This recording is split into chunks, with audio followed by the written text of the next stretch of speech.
Hi, my name is John, and I'm here to walk you through this quick Scrum for Hardware guide with the goal of giving you an understanding of Scrum and how Scrum is applied in hardware here at Wikispeed. Before we dive into Scrum and Scrum for Hardware, let's look at how projects have traditionally been organized. In a traditional project, such as Waterfall, things are done in stages and moved from one stage to another with the goal of not repeating or sending things back and forth. Before the project begins, all the requirements are gathered. People think about what they need or want, and they outline the features that are going to be included in the project. The first problem with this is that you can't always predict what will be necessary. What you think you may want and what you thought was a good idea at the time may change as the project moves forward. In the next stage, the requirements are put into a plan. Again, with a plan you try to predict what will happen.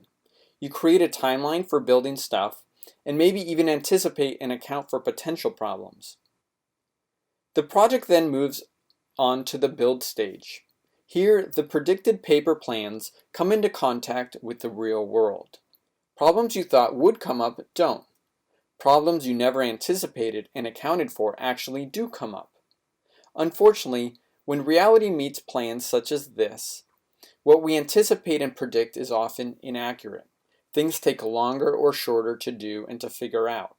With this style of project management, there's often little room to adapt after a plan has been set in place. So what is a Scrum project then? Scrum takes a different approach. It uses the information you have now to make a simpler version of what you want. The simpler version isn't the final product. Since you've completed it very quickly, you still have time to add features and make changes before you're happy with it. Instead of planning everything up front, you take the project into small, complete pieces, doing things from start to end but simpler. Think of it as doing a quick prototype end to end. Each time you complete an interval, you improve the beginning of the prototype and make it better. This allows you to get information about the entire project.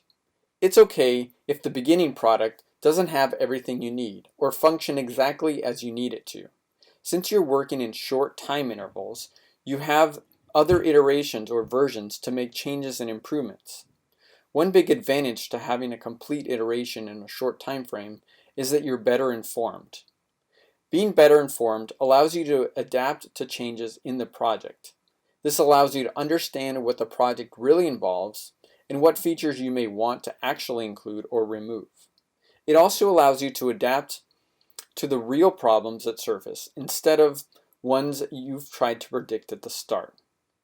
Work is planned and adjusted between these short intervals as opposed to doing all the planning and design up front. These short vertical slices are called sprints and usually no longer than a month.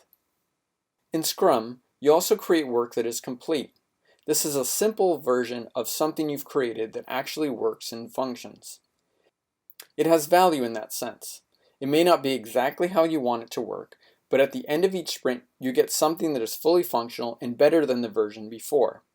If you cut off a waterfall project halfway through, you don't have a fully functional product.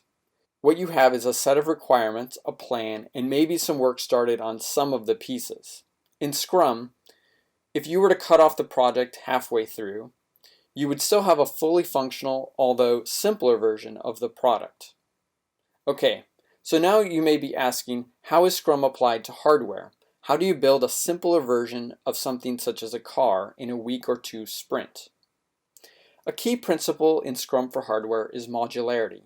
By breaking up the complicated car into modules, Wikispeed can make changes from sprint to sprint. What is more, a change in one module won't mess up another module because each one comes together in a predictable manner. This means you can make changes in a suspension of a car as long as it stays on the same suspension plate or module. That suspension plate then gets bolted back on the car in the same way it always has. These modules come together in a predictable manner that allows rapid changes to the car using Scrum. During a sprint, teams work on improvements to the modules of the car, and at the end of each sprint, the car modules are put back together and tested. This allows for improvements and a fully functional car at the end of each week. Okay, to summarize. Scrum differs from all upfront planning by breaking down the work into intervals. During a Scrum interval or sprint, work is done, the product is put back together and fully tested. So at the end of each sprint, your product is always fully functional. At Wikispeed, the car's modules allow for improvements in one area not to restrict improvements in other areas, and allows the car to fully function at the end of each sprint. One last note on learning by doing. While this rapid onboarding gives you a quick introduction to Scrum for hardware, there's much more to learn. Learning more is as easy as stopping by a Wikispeed shop and applying these principles firsthand.